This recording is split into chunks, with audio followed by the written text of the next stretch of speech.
안녕하세요. 저는 평소 출근을 하며 사연을 즐겨 듣는 애청자입니다. 그런 제가 살면서 가장 잘한 일을 꼽으라면 단연 이혼을 뽑곤 하는데요. 어쩌다가 이혼이 가장 잘한 일이 되었는지 한번 들어보실래요? 남편과 전 같은 회사 선후배 사이로 제가 선배이고 남편이 후배였어요. 남편은 제 마음에 들지 않는 후배였고 남편 역시 제가 마음에 들지 않는 선배였죠. 그렇게 저흰 한마음 한뜻으로 눈만 마주쳤다 하면 싸워댔고 싸우다 정든다더니 죽어라 싸우다 보니 어느 순간부터 그 싸움이 재미있기도 한 것 같고 어쩌다 웃는 남편의 얼굴이 잘생겨 보이기도 하고요. 그러다 정신을 차려보니 불꽃 튀기게 싸우던 저희는 불꽃 튀기게 사랑을 하고 있더군요. 그렇게 남편과 전 짧은 연애를 하곤 결혼까지 하게 되었어요. 남편은 저와 결혼을 하던 해에 좋은 기회가 생겨 회사를 옮기게 되었고, 회사도 달라지고 나니 부딪히는 일도 줄고 더욱 사이가 좋아졌죠. 연인이 되기 전 피가 터지게 싸웠던 터라 연인이 되고 난 후에나 결혼을 하고 난 후에는 크게 싸우는 일이 없었는데, 그런 저희 사이에도 가족이 끼이니 크게 싸울 일이 생기더군요. 남편과 전 둘 다 장남 장녀였는데 저희 두 사람 다 동생이 2명씩 있었고 싸움은 거기에서 시작되었습니다. 제 두 동생은 모두 밥벌이는 하고 있었고 특히 남동생은 사업을 꽤 크게 해 친정에 도움이 되고 있는 반면에 남편의 동생들은 취업도 하지 못하고 속된 말로 시댁에 빨대를 꽂고 지내고 있었어요.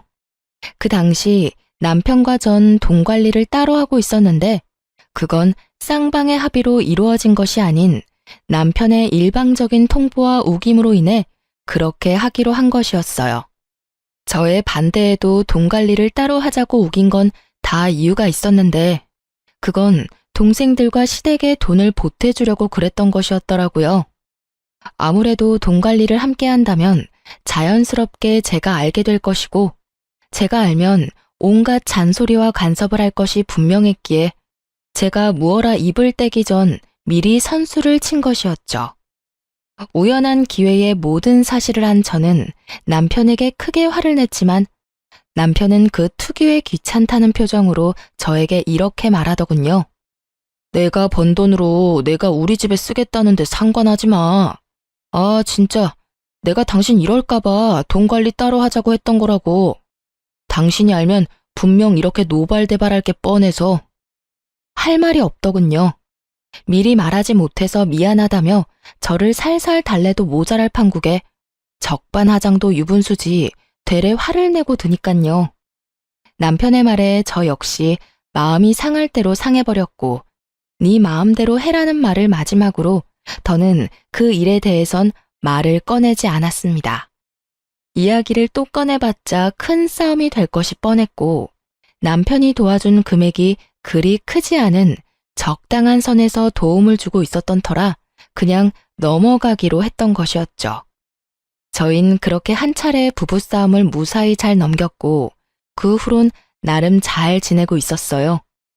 제가 말을 꺼내지 않으니 남편 역시 말을 꺼내지 않았고 제가 침묵함으로써 남편이 저에게 화를 냈던 것이 미안했는지 더욱 다정하게 대해주더라고요.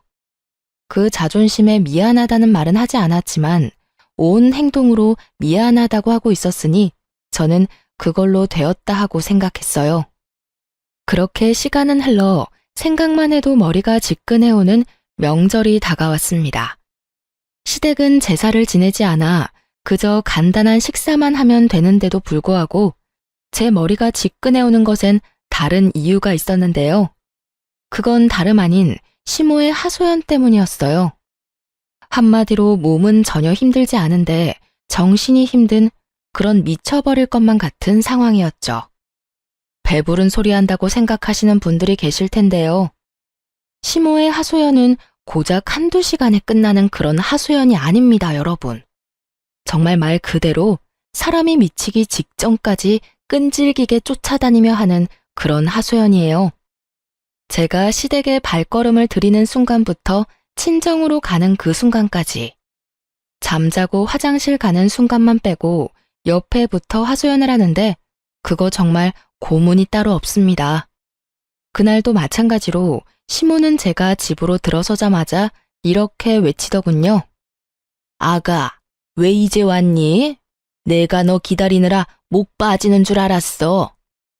이 외침과 함께 시작된 시모의 수다는 다른 날과는 달리 다른 것도 포함되어 있었는데 그건 다름 아닌 시모의 장남, 즉 저의 남편의 자랑도 포함되어 있더군요.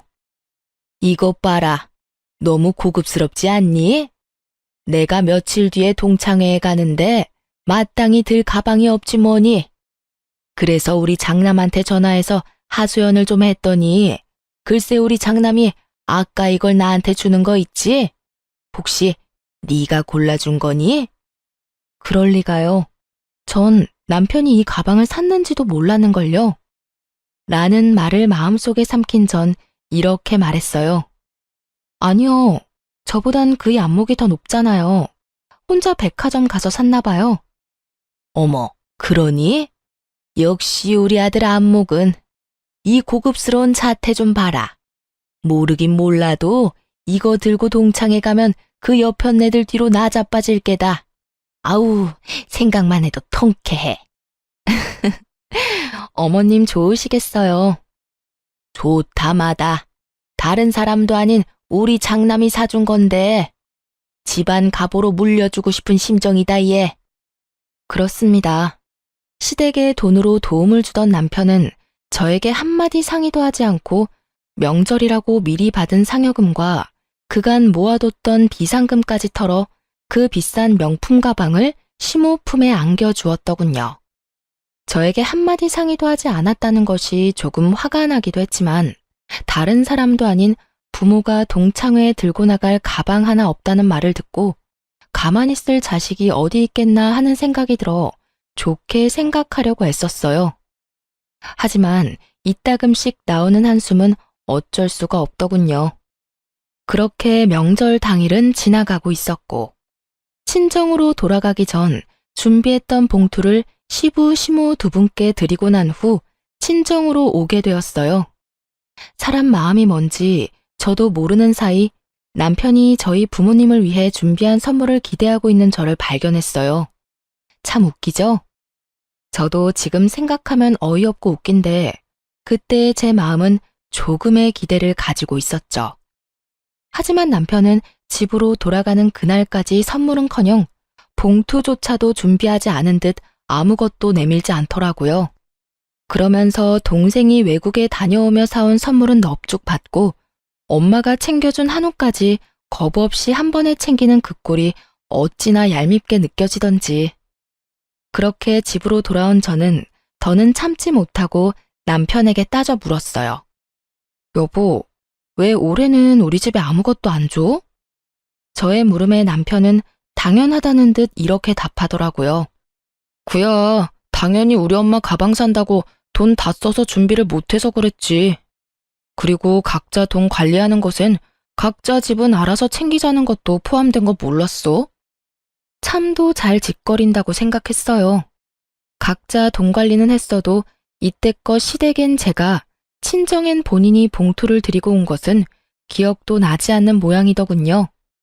뻔뻔하게 이제 와서 젖단 말이나 짓거리는 남편놈을 보며 한 대 날려버리고 싶을 충동감이 저를 휘감고 있었지만 정말로 때릴 순 없는 노릇이었기에 참고 또 참고 겨우 이렇게 말해주었어요. 아, 그래? 난 몰랐네. 그게 그런 뜻인지는. 이때껏 당신 집엔 내가, 우리 집엔 당신이 봉투라도 드리고 와서 그게 당연한 줄 알았고 올해도 당연히 그런 줄 알았지 뭐야. 당신 생각이 그런 거면 내가 당신 부모님한테 봉투 줄 때 말려주지 그랬어. 그랬으면 그 봉투는 우리 부모님께 드렸을 텐데 말이야. 난 당신이 좋아서 드리는 건 줄 알았지. 그리고 그 정도는 드릴 수 있잖아? 하여튼 앞으로는 각자 집에 각자 알아서 하자. 그 편이 깔끔한 것 같아. 그래? 그러면 그렇게 하도록 하자. 나야 당신 집에 신경 끄고 우리 집만 신경 쓰면 된다고 하면 더 간편하고 좋지. 그래, 그렇게 해. 그렇게 저흰 합의를 보았고, 그 후 남편과 전 서로 아닌 척하지만 서먹해지는 관계를 느끼고 있었죠.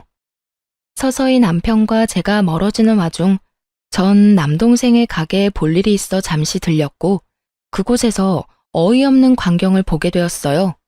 그건 다름 아닌 제 남동생의 가게에 일하고 있는 도련님과 시누이의 모습이었죠. 이게 도대체 무슨 일이야? 왜 저 두 사람이 여기서 일을 하고 있어? 그게 사실은 매형이 전화가 왔었어. 우리 가게에 사람 구하는 걸 봤다면서. 그러면서 하는 말이 아직 자기 동생들이 취업을 못해서 그러는데 일 좀 시켜주면 안 되냐고 부탁을 하더라고. 그래서 겸사겸사에 알겠다고 했지 뭐. 아무리 그렇다고 해도 저 두 사람을 여기에다 취업을 시키면 어떻게 해? 그러면 어쩌냐? 다른 사람도 아니고 매형이 전화까지 와서 부탁하는데 나라고 뭐 뾰족한 수 있었겠어? 동생은 한숨을 쉬었고 전 두 사람을 바라보았어요. 제가 보고 있는 것을 뻔히 알고 있으면서도 두 사람은 일을 하는 둥 마는 둥 시간만 때우고 있더라고요. 제가 보고 있는데도 저 모양 저 꼴인데 평소 행실이야 물어봤자 입 아픈 행동이었고 전 하나마나한 질문 대신 남동생에게 단호하게 말했어요. 너 잘 들어? 매형이니 누나니 신경 쓰지 말고 시킬 건 정확하게 다 시켜. 그리고 일 못하면 아무것도 신경 쓰지 말고 해고해. 아유, 알겠어. 그런 걱정은 하지도 마. 그렇지 않아도 다른 직원들한테 하는 것처럼 3번까지 말로 경고하는데 그 뒤로도 고쳐지지 않으면 바로 퇴사 처리한다고 못 박아놨으니까. 남동생은 저에게 마지막까지 걱정하지 말라며 저를 안심시켰고 저는 그런 동생을 뒤로한 채 집으로 돌아왔어요. 집으로 돌아오니 저의 혈압을 있는 대로 올려놓은 남편놈은 뭐가 좋은지 휴대전화를 보며 하하호호 한바구음을 짓고 있더라고요. 그 모습에 전 분노가 끌어올랐고 남편에게 따지듯이 묻게 되었죠. 여보, 어떻게 시윤이한테 그런 부탁까지 할 수가 있어? 당신도 잘 알잖아. 그 가게 시윤이가 잠도 제대로 안 자고 밤낮 없이 고생하며 키운 가게라는 거. 그런 가게 어떻게 아가씨하고 도련님 취업 자리를 부탁하냐고. 아니, 마침 가게에 사람 구한다는 공고를 봐서 부탁 좀 했지. 그리고 그럴 수도 있는 거지. 뭐 그런 거 가지고 이렇게 화를 내? 가족끼리 서로 돕고 사는 거지 뭐. 그런 걸로 야박하게 구냐고. 야박하다니 참 어이가 없더군요. 남동생이 하는 가게는 자동차에 관련된 가게였는데 관련 지식이 없다면 그곳에서 할 일이 거의 없다고 해도 무방한 일이었죠. 그런데 자동차라면 개뿔 쥐뿔도 모르는 시누이와 도련님이 그곳에 취업을 했다는데 제가 화가 나지 않게 생겼나요? 그것도 동생이 어떻게 일군 가게이며 사업인 줄 뻔히 아는 저로서는 더욱 화가 치밀어 오를 수밖에 없었죠. 그걸 말이라고 해? 그쪽으로 관련해서 아무것도 모르는 사람들을 왜 부탁을 하냐고. 100번 좋게 생각해서 청소나 전산 업무 같은 걸 본다고 하더라도 그게 2명이나 필요한 일이냐 이 말이야. 부탁을 하려거든 둘 중에 한 명만 부탁할 것이지 왜 둘 다 거기 밀어 넣어놨냐고. 당신 말이 좀 심하다. 그러니까 당신은 내 동생들이 당신 동생 돈이나 축내고 있다. 이 말이 하고 싶은 거지? 하는 일 없이 월급이나 받아간다. 이 말이 하고 싶은 거잖아.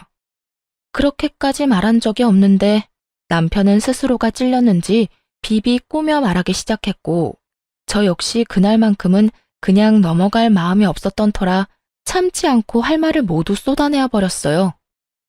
난 그렇게까지 말한 적도 말할 의도도 없었는데 그딴 식으로 말하는 거 보니 당신이 그렇게 생각하고 있었나 보네? 그나마 다행스럽긴 하네. 다른 사람도 아닌 당신이 그렇게 생각하고 있으니 적어도 당신 동생들한테 일 똑바로 하고 월급 받아갈 생각하라는 말 정도는 할 수 있을 거 아니야. 뭐라고? 너 지금 말 다 했냐? 다 했겠냐? 아직 100분의 1도 못 했거든? 다른 건 다 생략하고 이 한마디는 할게. 기왕 시작한 일 성실히 열심히 하라고 좀 전해줄래? 방금 가게 갔다 왔는데 난 처음엔 손님인 줄 알았어. 아무것도 안 하고 멀뚱멀뚱 걸레 들고 돌아다니길래 일을 그따위로 하며 월급 받아가면 안 되지. 알겠어? 내 동생이 땅 파서 돈 버는 것도 아닌데 말이야. 너 진짜 말이 너무 심한 거 아니야? 내 말보다 내가 이런 말까지 하게 만드는 이 상황이 너무 심한 거야. 이 심한 상황은 당신이랑 당신 동생들이 만들었고. 다시 한번 말하는데 패 끼치지 말고 잘하지 않아도 되니 제발 열심히만 해달라고 전해줘. 이건 화가 나서 하는 말도 아니고 비꼬는 말도 아니고 당신 동생들을 위해서 하는 말이야. 이왕 시작한 일 시간 낭비하지 말고 뭐라도 배우면 좋을 테니 말이야. 제 말에 남편은 아무런 말도 하지 않았고 그렇게 저희의 대화는 끝나버렸어요. 그날 이후 남편과 저의 사이는 되돌릴 수 없을 만큼 멀어져 버렸고 그러는 사이 친정엄마의 생신이 다가왔어요. 전 매년 하는 대로 식당 예약을 했고 그 와중에 남편은 급하게 처리해야 하는 일이 생겼다며 조금 늦을 수도 있으니 기다리지 말고 먼저 식사를 하라는 연락만 남긴 채 소식이 없더군요. 그리하여 전 준비해둔 선물을 챙겨 혼자 예약한 식당으로 향했고 남편이 말한 대로 먼저 밥을 먹으며 기약 없는 남편을 기다리고 있을 때였어요.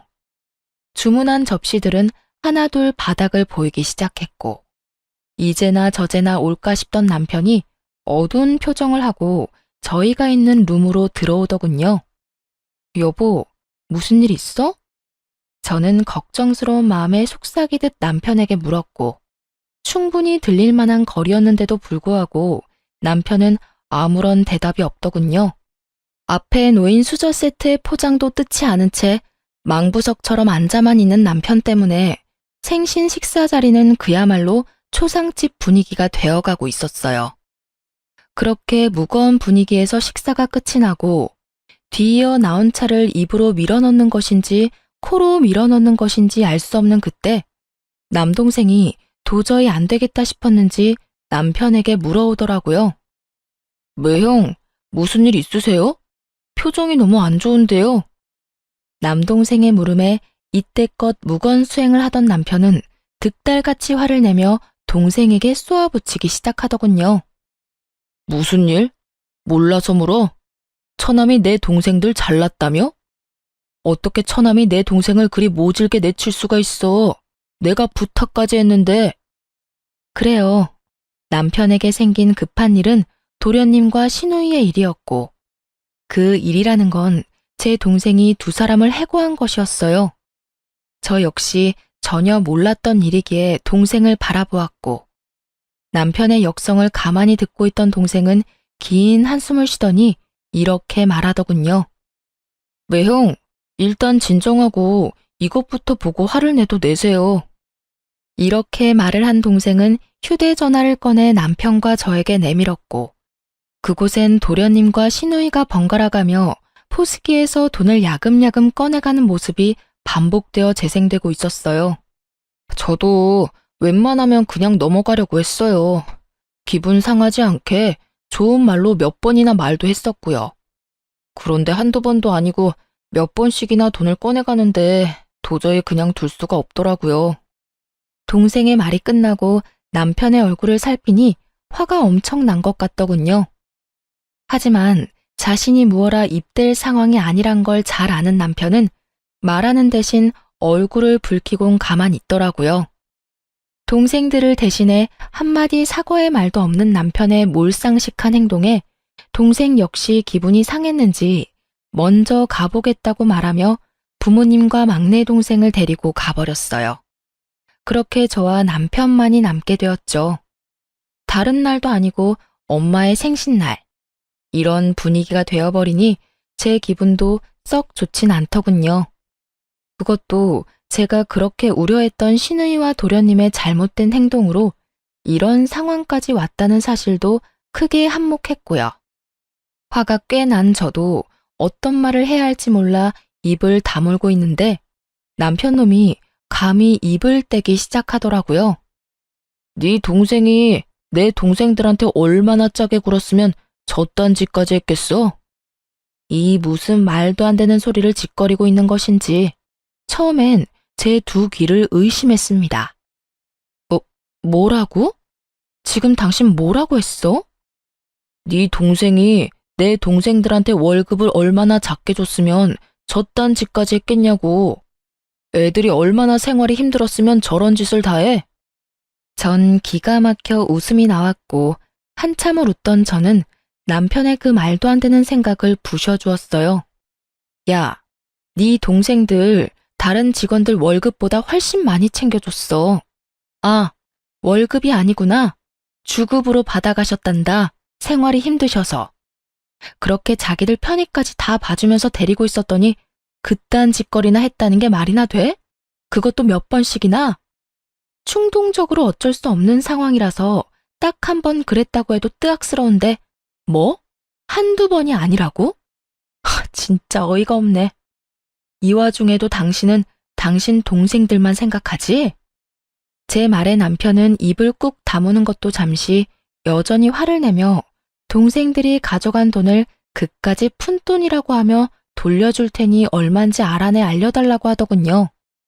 전 알겠다고 하며 자리에서 일어났고 남편 역시 제 뒤를 따랐어요. 식당을 나오며 전 하던 대로 계산을 했고 남편은 그마저도 마음에 들지 않는다는 투로 이렇게 말하더군요. 남의 동생 해고시키고 월급 주던 돈도 남아돌 텐데 계산이나 하고 가지 왜 그냥 갔대? 전 대답할 가치조차 느끼지 못하는 남편의 말을 무시한 채 혼자 집으로 돌아와 버렸어요. 집에 도착하니 남편도 뒤이어 집으로 들어왔고 전 그런 남편놈과 말을 섞고 싶지 않아 최선을 다해 피하고 있을 때였어요. 남편은 눈길도 주지 않고 고개를 돌려버린 제 앞에 기어코 서서 저를 똑바로 보고선 말 같지도 않은 말을 짓거리기 시작하더군요. 나 도저히 안 되겠어. 내 동생들도 그까지 사업하게 해줄 거야. 그럴 능력 되면 시켜. 얼마든지 시키면 되지. 왜 그걸 굳이 나한테 말하는 거야? 이 집 살 때 내 돈도 정확히 절반 들어간 건 기억하지? 기억하지. 그건 왜? 당신 설마 아니지? 왜 아니겠어? 나 이 집 담보로 대출 받아서 내 동생들 앞길 열어줄 거니까 당신도 그렇게 알고 나하고 은행 같이 가. 공동 명의라서 같이 가야 할 거야. 그렇게까지 나온다고? 이렇게 막무가내로? 그래, 좋아. 당신 마음대로 뜻대로 다 해. 대신 이 집에 손대는 그 순간 나하고 이혼도 하게 될 거야. 이혼해도 괜찮으면 대출 받던가. 이혼? 하면 되지. 난 이혼하는 한이 있더라도 대출 받아서 동생들 사업시킬 거니까 그런 줄 알아.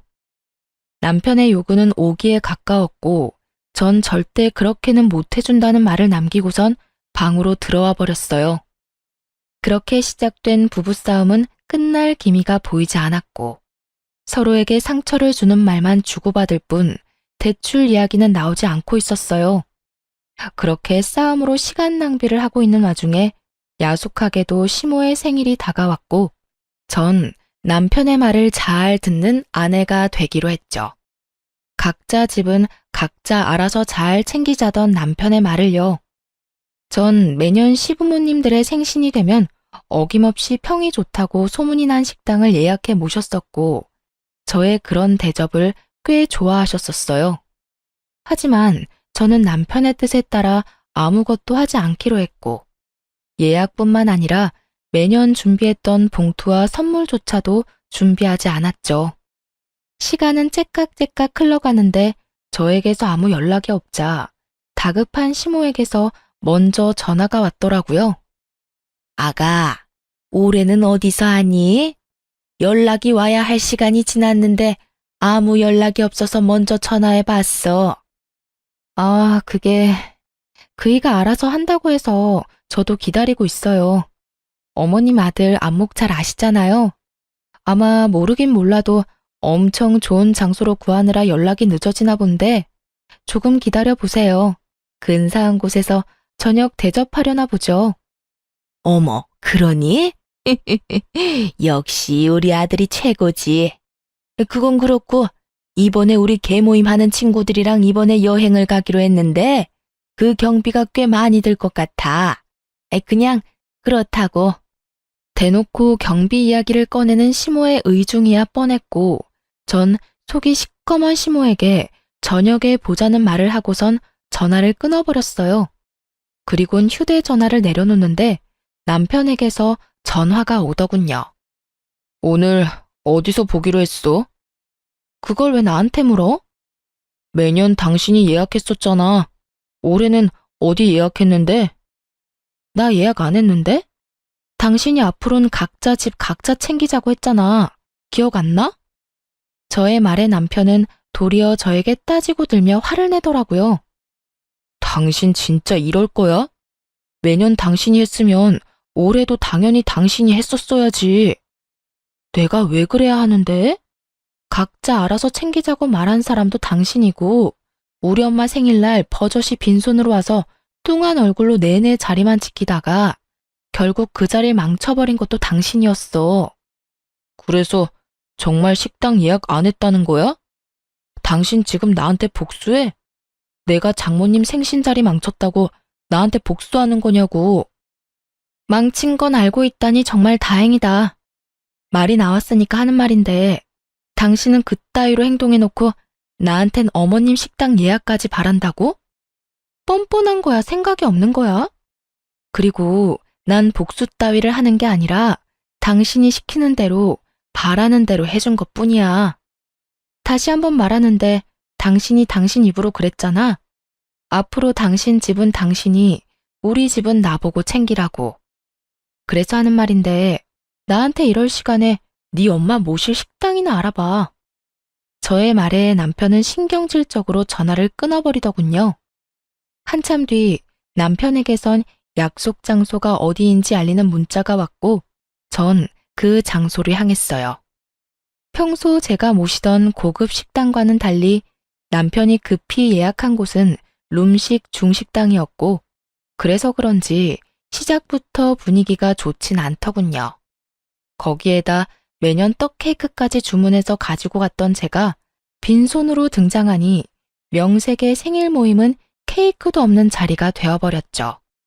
그래도 자식이 3명이나 되는데 왜 케이크 하나 준비한 인간이 없는 것인지 참 대단하다 싶더군요. 남편도 이런 상황이 민망했는지 분위기를 띄우려 부단히 애써보았지만 남편의 노력에도 분위기는 점점 가라앉기만 하더군요. 그도 그럴 것이 생일 분위기를 띄우기 위해 주문을 하고 나면 바로 생일 선물과 함께 봉투를 내밀곤 했었거든요. 이번엔 식당 예약도 못해 중식당에 앉아있고 생일인데 케이크도 없고 시모품에 안겨 있어야 할 선물과 봉투도 없으니 시모의 표정이 점점 굳어가는 것은 당연한 일이었어요. 결국 죽상을 하고 있던 시모는 저에게 먼저 손을 내밀더군요.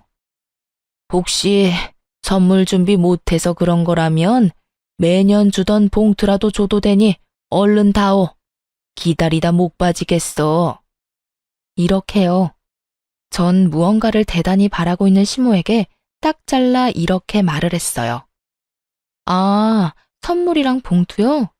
아범한테 못 받으셨어요? 그것도 올해부턴 아범이 챙긴다고 해서 제가 따로 준비 안 했는데요.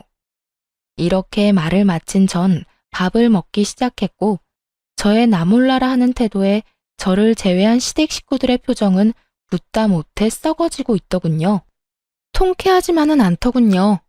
고작 제가 신경을 쓰지 않고 챙기지 않았을 뿐인데 엉망진창이 되어버린 그 상황이 말이에요. 분명 저의 잘못은 하나도 없지만 불편하기 짝이 없는 그 상황을 애써 무시하며 밥만 열심히 먹었고 남편은 그런 저를 한번 쏘아보고선 젓가락을 거칠게 내려놓더군요. 너희 놀고만 있지 말고 하고 싶은 사업 구상해서 가지고 와봐. 응? 그게 무슨 말이야, 오빠? 그러게. 갑자기 무슨 사업? 형이 투자해 줄 거야? 그래. 내가 대출 받아서 투자해 줄 테니까 기가 막히는 아이템으로 잘 구상해서 와. 남편의 말에 시동생들은 얼싸안고 기뻐했고 전 나지막한 목소리로 남편을 불렀어요. 여보, 진심이야? 마지막이었던 저의 물음은 남편에게 닿지 않았고 시동생들과 시모는 얼굴에 웃음꽃이 피며 남편을 찬양하고 있더군요. 우리 장남, 우리 아들, 역시 통 큰 거 좀 봐라. 동생들 걱정하는 건 우리 장남밖에 없구나. 오빠, 정말이지. 나중에 가서 딴 말하기 없기다. 오빠 최고야, 정말. 형, 정말 고마워. 그렇지 않아도 나도 취업 말고 사업이 하고 싶었는데 어떻게 내 맘을 딱 알았지? 정말 형 고마워. 그렇게 되돌이표 같은 찬양들이 이어지고 있었고 저는 정말 마지막이라는 생각과 함께 남편을 부르며 남편의 옷가지를 잡아 끌었지만 돌아오는 것은 뿌리치는 손길과 저를 향한 멸시의 눈빛뿐이었어요. 그때서야 전 확신했죠. 미루고 미루던 참고 또 참아왔던 순간이 바로 지금이라는 것을요. 모든 것을 결심하고 나니 비로소 머리가 가벼워지더군요.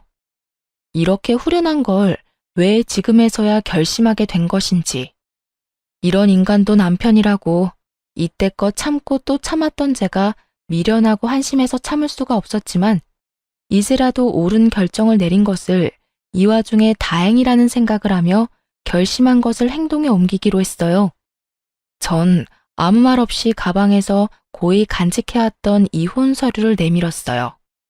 그동안 머릿속에서 몇백 번이고 남편의 얼굴에 던졌지만 현실에선 차마 그렇게 하진 못했죠. 그리고 짧고 간단하게 선포했어요. 우리 이혼하자. 저의 갑작스럽지만 당연한 이혼 선포에 남편 대신 시모가 되물어 오더라고요. 너 갑자기 그게 무슨 말이니? 이혼이라니? 말 그대로예요. 이혼하려고요, 저희. 이 사람은 집 담보로 대출을 받아서라도 동생들 사업 자금을 대주고 싶고 전 그런 꼴은 못 보겠는 걸 어쩌겠어요? 그래서 동생들 사업 자금 대주는 날엔 이혼하는 날이라고 몇 번이나 말했는데 이렇게 나오는 거 보니 저하고 이혼하고 싶은 거 아니겠어요? 아니 얘, 무슨 그런 일로 이혼까지 한다고 이 난리야. 가족끼리 서로 돕는 게 무슨 이혼 사유까지 된다고. 그러지 말고 좋게 좋게 생각하렴. 얘들이 잘 되면 너희한테도 좋지 않겠어? 이혼 사유가 될지 안 될지는 변호사 만나서 상담해 볼 테니 걱정하지 마시고요. 혹시나 이혼 사유가 되지 않는다고 해도 다른 이혼 사유들이 차고 넘치니까 이혼은 꼭 하려고 해요. 저의 눈빛엔 흔들림이 없었고 그랬기에 말투 또한 단호했어요. 그런 저와는 달리 남편의 눈빛은 속절없이 흔들리고 있었고 목소리 역시 떨리고 있더군요. 너 진짜 오늘 같은 날 꼭 이렇게까지 해야겠어? 오늘 다른 날도 아니고 우리 엄마 생신이야. 이런 날 꼭 이렇게까지 분위기를 망쳐야겠냐고. 그깟 이혼 얼마든지 해줄 테니까 일단 그 입 좀 다물고 조용히 있어. 남편의 말을 들은 전 더욱 조용할 수가 없겠더라고요. 그렇게 부모 생일이 중요한 인간이 불과 얼마 전 저희 친정엄마 생일엔 왜 그런 행동을 했는지 도무지 이해가 되지 않았거든요. 너 말 한 번 잘했다. 네 부모 생일은 그렇게나 중요한데 우리 부모님 생일은 중요하지도 않았어? 그래서 우리 엄마 생일날 그렇게 깽판을 쳤던 거야? 그날은 그럴 만한 이유가 있었잖아. 기억 안 나? 누구보다 기억이 생생했던 전 시부에게 모든 사실을 알려드렸어요. 아버님도 잘 알고 계시죠? 아가씨랑 도련님, 제 동생 가게에서 일하다 그만둔 거. 아니, 정확히는 쫓겨났다가 맞겠네요. 일하게 해달라고 부탁해서 자동차에 대해서 알지도 못하는 두 사람 일하게 해줬더니 글쎄 돈을 야금야금 빼돌렸다고 하더라고요. 그것도 한 번도 아닌 여러 번이요. 화가 머리끝까지 난 시부는 역정을 내기 시작했어요. 뭐라? 이런 정신 나간 것들이 내가 너힐 그렇게 가르쳤어? 어디서 도둑질이야 도둑질이. 그것도 사돈 총각 가게에서. 제정신 박힌 것들이 할 짓이야 그게? 그런 짓을 하다 들켰으면 손이 발이 되게 빌지는 못할 망정 뻔뻔하게 남의 탓을 해. 너희 당장 사돈 총각한테 가서 빌어. 아빠, 이미 다 지나간 일이야. 이제 와서 빌면 뭐해? 그래요, 아버지. 우리보다 나이도 어리다고요. 그 밑에서 일한 것도 자존심 상하는데 그 어린 놈한테 가서 빌라뇨. 전 절대 못해요. 생각만 해도 자존심 상한다고요. 이것들이 아직 정신 못 차리고 너희보다 어린 사돈 밑에서 좋다고 일할 땐 언제고 뭐? 자존심이 상해? 그렇게 자존심이 중요한 인간들이 도둑질은 왜 해? 너희 사돈 총각한테 가서 빌기 전까진 집에 들어올 생각도 하지 마. 알겠어? 이렇게 말한 시부는 자리를 떠버리고 시모는 욕설과 함께 저를 탓하며 원망 섞인 말들을 쏟아내더군요. 넌 꼭 일을 이렇게까지 만들어야만 속이 시원하니? 제가 뭘 어쨌다고 이러세요?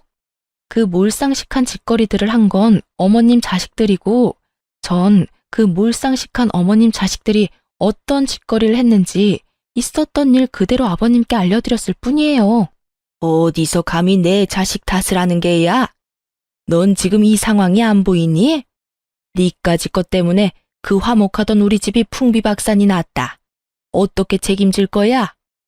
입은 삐뚤어졌어도 말은 바로 하라고 했어요. 아줌마 집안이 풍비박산이 난 게 왜 내 잘못인가요? 엄연히 그건 남의 가게에서 돈이나 훔치던 저 두 인간이랑 자기 가정은 깨지든 말든 자기 동생들한테 돈 퍼붓겠다고 한 저 사람 때문이죠. 누누이 말씀드리는데 저희가 이혼까지 하게 된 상황에는 제 잘못은 없어요, 아줌마. 뭐라고? 너 지금 뭐라고 했니? 아줌마라고 했니? 그럼 뭘 해도 제 탓으로 돌리는 그쪽한테 계속 예의라도 차려주길 바랬어요? 어떻게 하죠? 저는 그럴 생각이 전혀 없는데요. 저의 발언에 시모의 분노는 극에 달한 듯 온몸을 부들부들 떨고 있더군요. 그런 시모의 세 자식은 입을 꾹 다문 채 저를 노려보고 있었고요. 이혼까지 하겠다고 한 마당에 더는 들어줄 이유가 없던 전 시모에게 한마디 던져주고 그 자리를 박차고 나왔습니다. 아줌마, 제발 부탁인데요. 자식들 교육이나 똑바로 시키고 내 탓을 하려거든 하세요. 네? 집으로 돌아온 저는 남편에게 문자를 보냈어요. 이혼하고 집이 정리될 때까진 집에선 제가 지내겠다고 했고 남편 역시 제가 꼴도 보기 싫었는지 집으로 돌아오지 않더군요. 그 후론 뻔하게 흘러갔습니다. 남편과 시동생들에겐 번갈아가며 입에 담지도 못할 욕설들이 문자로 왔고 문자로 만족하지 못한 시모에게선 전화까지 오더군요. 무슨 일이세요? 왜? 아줌마는 전화도 하면 안 되니? 할 말 있어 전화까지 했으면 말씀하세요. 괜한 시비 걸지 마시고요. 버르장머리 없는 년이 말하는 꼰세하고는 니년 때문에 요즘 우리 집 분위기가 어떤지 알아? 남의 집 풍비박산을 내놓으니까 후련하니? 제 가정도 덕분에 풍비박산이 나서요. 속이 후련한지 어떤지는 잘 모르겠고 지금 바쁜데 할 말 더 있으세요? 이 나쁜 년. 시모는 끝까지 입에 담지도 못할 욕설을 내뱉었고 더는 듣고 있을 수 없었던 전 전화를 그냥 끊어버렸습니다. 시모와의 통화는 의도치는 않았지만 녹음이 되고 있었고 욕설 문자들과 함께 이혼 시 증거로 쓰기로 했죠. 이후 전 이혼 전문 변호사를 선임하게 되었고 그렇게 이혼을 진행하고 있는데 동생의 가게에 시동생들이 와 난동을 피우고 있다는 소식을 듣게 되었어요. 전 이러지도 저러지도 못하고 있는 동생에게 모든 상황을 설명하며 더는 참지 말고 알아서 하라고 했고 저의 말을 들은 동생은 경찰에 신고를 해버렸다고 하더군요. 그렇게 전 통쾌한 마음을 가지고 변호사분과 함께 카페에서 상담을 하고 있는데 남편이 어떻게 알고 찾아온 것인지 카페로 들이닥쳐 난동을 피우기 시작하더군요. 이 미친년이? 너 네 동생한테 뭐라고 했길래 내 동생들을 경찰에 넘겨? 네가 제정신이야? 너 때문에 내 동생들이 깜빵 가게 생겼다고. 당장 네 동생한테 전화해서 내 동생들 빼내라고 말해. 당장. 내가 왜? 그러게. 누가 남의 가게 가서 난동을 피우라고 했어? 얼마나 개판을 만들어놨으면 경찰에 신고까지 했겠어? 나한테 이러지 말고 네 동생들한테나 가서 따져. 이 모든 게 자업자득이니까 말이야. 자업자득 같은 소리 하네. 니년이 네 동생 시켜서 다 이렇게 만든 거잖아. 아, 긴 말 말고 얼른 일어나. 얼른 일어나서 내 동생들 빼내라고. 얼른. 욕은 기본이고 삿대질을 멈추지 않고 해대며 금방이라도 한 대 칠 기세로 쏘아붙이라고요. 이 모든 장면을 저의 맞은편에 앉은 변호사는 숨도 쉬지 않고 보고 있었고, 유심히 보고만 있던 변호사는 이윽고 저에게 물어오더군요. 와, 이 정도면 충분히 승소하겠는데요. 혹시 녹음은 하셨나요? 아니요, 미처 그 생각까진 하지 못했어요. 제가 여기 CCTV 어떻게 해서든 구해볼 테니 이혼 걱정하지 말고 집에 가서 푹 주무시면 될 것 같네요. 그러면 상담은 오늘까지 하고 법원에서 보도록 합시다. 미소까지 보인 변호사가 떠난 후 그제야 상황 판단이 된 남편은 도끼 어린 눈빛으로 저를 보더군요. 독한 년, 꼭 이렇게까지 해야 해? 아직도 모르겠어? 상황을 이렇게까지 몰고 온 건 당신하고 당신 가족들이야. 내가 뭘 어쨌다고 이래? 내 가족들이 어쨌길래 이렇게까지 하냐고. 그걸 모른다는 사실이 놀랍지도 않다 정말. 여기까지 쫓아와서 피해자 코스프레나 하는 걸 보니 시간이 남아 도는 것 같은데 그럴 시간에 이혼할 준비나 해. 저의 말을 들은 남편은 제가 반응할 틈도 없이 저의 뺨을 때려버렸고 전 그 자리에서 곧바로 경찰에 신고를 해버렸어요. 남편은 경찰서까지 가게 되었고 소식을 들은 시모와 시부가 저를 찾아왔더군요. 시모만 왔었더라면 절대 합의란 없었을 텐데. 며느라기야, 나를 봐서라도 한 번만 용서해주면 안 되겠니? 이 모든 게 자식 잘못 키운 내 탓이다. 이렇게 내가 용서를 비마. 미안해. 정말 미안하단다. 고작 내 사과로 네 마음이 풀어지진 않겠지만 그래도 한 번만 마음 넓게 쓰고 내 못난 자식들 좀 구해주렴. 응? 평소 저에게 잘 대해주던 시부가 이토록 진심으로 용서를 구해오는데 안 된다 싫다는 말이 차마 나오지 않더군요. 그래서 동생과 함께 남편뿐 아니라 시동생들도 합의를 해주게 되었어요. 그 후 저의 이혼은 순조롭게 진행되었고 남편 시댁 식구들에게 각각 위자료를 받고 이혼하게 되었어요. 집은 판 후 정확히 반반으로 나눠 가졌고요. 그렇게 1년 저는 저대로 잘 지내고 있었어요. 결혼 후 싸웠던 기억이 더 많았던 터라 이혼에 대한 후회보단 왜 그런 인간이랑 결혼을 했을까에 대한 후회가 남아있을 뿐이었죠. 그러던 어느 날 퇴근을 하는데 회사 앞에 전 남편이 기다리고 있더군요. 생색이 눈뜨고 볼 수도 없을 만큼 형편없는 전 남편이요. 여기까지 무슨 일이야? 그게 할 말이 있어서 왔는데 어디라도 들어가서 이야기 좀 할까? 이러면서 저를 잡아 끄는데 순간 소름이 온몸에 돋아 그 손을 획 뿌리쳐버렸어요. 그럴 생각 없으니까 내 몸에 손대지 마. 할 말 있으면 여기서 짧게 하고 얼른 꺼져. 마주하고 있는 것도 역겨우니까. 저의 말에 남편은 우물쭈물 망설이는가 싶더니 말릴 새도 없이 무릎을 꿇고 빌기 시작하더군요. 한 번만 살려주라. 나 길거리에 나앉게 생겼어. 이렇게 시작한 전 남편의 하소연은 그야말로 가관이더군요. 전 남편은 결국 집을 판 돈으로 동생들에게 투자를 해줬다고 하더라고요. 그것도 모자라 미리 당겨받은 퇴직금과 대출까지 받았다고 하고요. 죽었다고 생각하고 열심히 해도 망할 수 있는 것이 사업인데 그 게을러 빠진 것들이 노력이나 제대로 했겠어요? 자신감 넘치는 동생들의 사업은 손대는 것마다 망해 나갔고 전 시댁의 집까지 담보로 대출을 받아 또 가게를 열었지만 그 역시도 망했다고 하더군요. 너무나도 뻔했던 결과라 솔직히 통쾌하다는 기분조차도 들지 않았어요. 그저 내 앞에서 무릎을 꿇고 있는 저 인간이 빨리 내 눈앞에서 사라져줬으면 좋겠다는 생각뿐이었죠. 그런 하소연이나 하려고 나 찾아왔어? 네 엄마도 그렇게 날 붙잡고 하소연만 해대더니 정말 두 사람 소름 끼치게 똑같다, 똑같아. 저의 말에 전 남편은 고개를 푹 숙였고 이내 개똥 같은 말을 뱉어내기 시작하더군요. 여보, 내가 정말 잘못했다는 거 알아. 나 정말 반성 많이 했고 많이 깨달았어. 내가 진작 당신 말을 들었어야 했는데 그땐 자존심 때문에 당신이 하는 말이 다 나하고 우리 집안을 무시하는 걸로만 들리더라고. 그래서 더 못나게 행동했어. 미안해. 진심이야. 전 남편은 눈물까지 흘리며 용서를 구하고 있었고 전 그런 전 남편의 모습이 구역질나게 싫었어요. 왜 이제 와서 저딴 말이나 짓거리고 있는지 도무지 이해가 되지 않기도 했고요. 그래서 하고 싶은 말이 뭔데? 나한테 사과하려고 찾아온 거야? 전 빨리 그 상황에서 벗어나고 싶었고 저의 의중을 눈치챈 남편이 저의 바짓가랑이 붙잡고 늘어지며 매달리기 시작하더군요.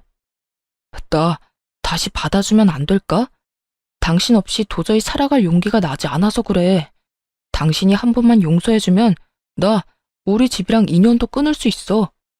당신만 내 곁에 다시 와준다면 그까짓 가족 얼마든지 버릴 수 있다고. 너 드디어 미쳤니? 네가 가족까지 버린다고 하면 내가 받아줄 거라 생각한 거야? 정신 차려라, 제발. 여보, 제발. 당신 나 사랑했잖아.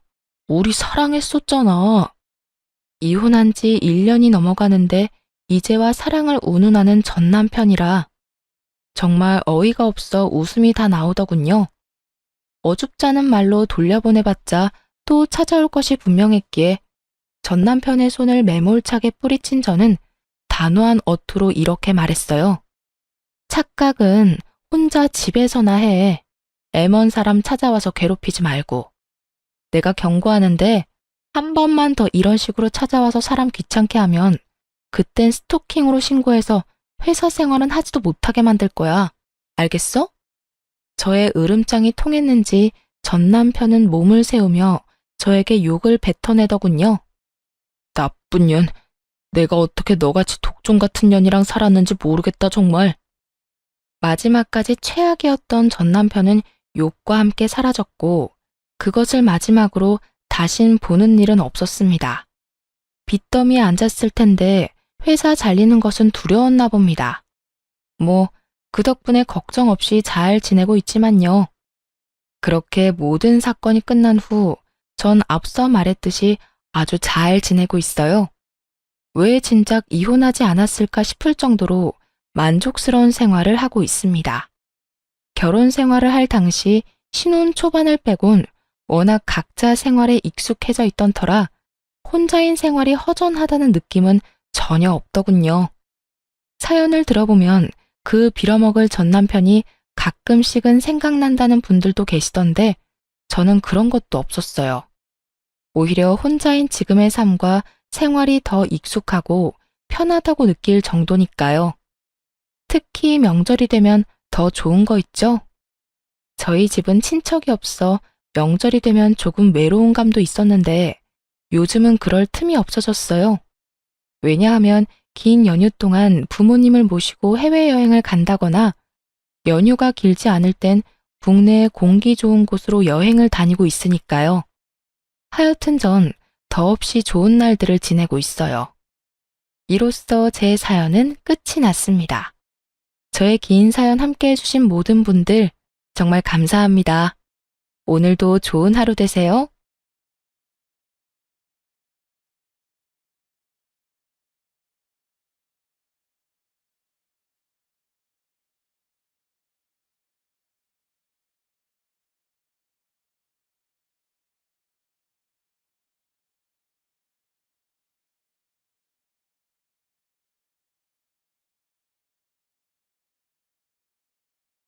안녕하세요.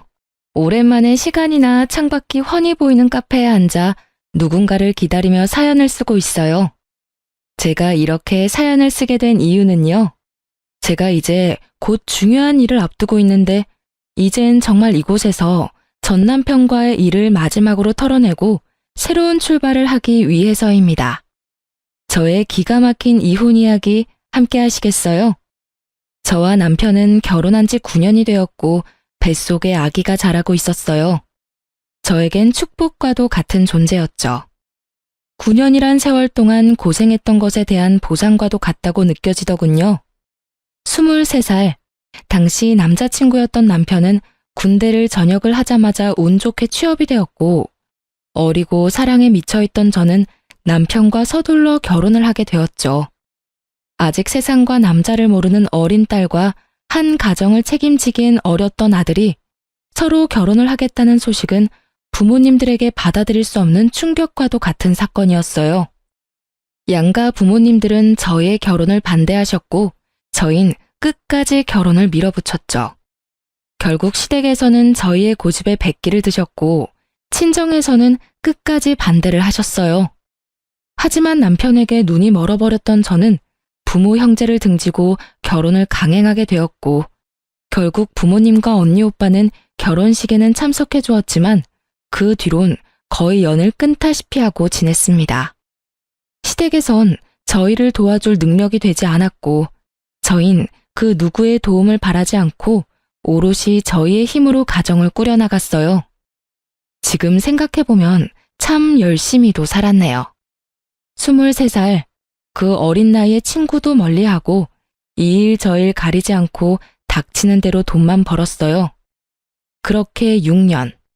이를 악물고 힘을 합쳐 열심히 산 결과 저희에겐 저희 명의의 집이 생겼고 그 집에서 보내는 첫날 밤에 저와 남편은 그간의 세월을 돌아보며 서로를 보듬어 주었습니다. 여보, 정말 고생 많이 했어. 나 같은 놈한테 시집와서 남들 다 놀 때 일만 죽어라 일만 한다고 고생만 했네. 이제 집도 생겼으니 당신은 조금 쉬어. 나만 고생했어? 당신도 같이 죽어라 이래놓고선. 기억나? 우리 왜 결혼해서 원룸에서 처음 시작했을 때 30살 되기 전에 꼭 우리 집 갖자고 했었잖아. 그 꿈 이루기 위해 우리가 얼마나 열심히 살았는데 당연히 기억하지.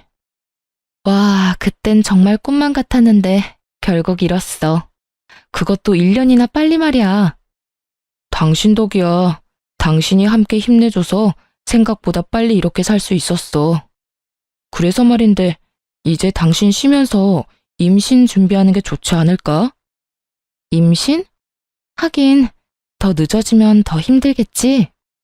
그럼 이제부턴 마음 편하게 지내면서 몸부터 좀 만들자. 맛있는 것도 많이 먹고 좋은 곳도 다니면서 말이야. 열심히 살다 보니 29살의 나이가 되었고 조금 여유로워진 생활에 저흰 임신 준비를 하기로 했어요. 마음만 먹으면 당연히 될 것만 같았던 임신은 쉽지 않았고 계속되는 실패에 처음엔 괜찮다고 서로를 위로하던 말들도 점차 사라지더군요. 그렇게 남편과 저는 몸도 마음도 점점 지쳐만 갔고 어느새 한 줄뿐인 테스트기를 보곤 말 한마디도 없이 다음 배란일이 언제인지 달력만 들여다보고 있더군요. 그런 저희의 모습을 자각했을 땐 이미 남편과 저는 기계와도 같은 의무적인 관계를 가지는 사람, 그 이상 그 이하도 아니었습니다. 그 당시 임신이란 열심히만 하면 뭐든 다 이뤄낼 수 있다고 믿어 의심치 않던 남편과 저의 신념을 그야말로 산산조각을 내는 것이었고 그랬기에 거듭되는 실패에 더 큰 좌절과 함께 지쳐가게 되었죠.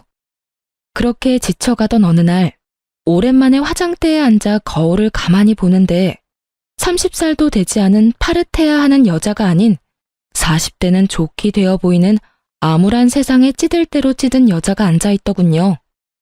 안쓰럽더군요. 얼마나 정신없이 살았으면 제 모습이 이렇게 변해가는 동안 거울 한 번 제대로 본 적이 없나 싶은 마음이 들어서요. 그때야 그런 생각이 들었어요. 이렇게 살아서 뭐하나.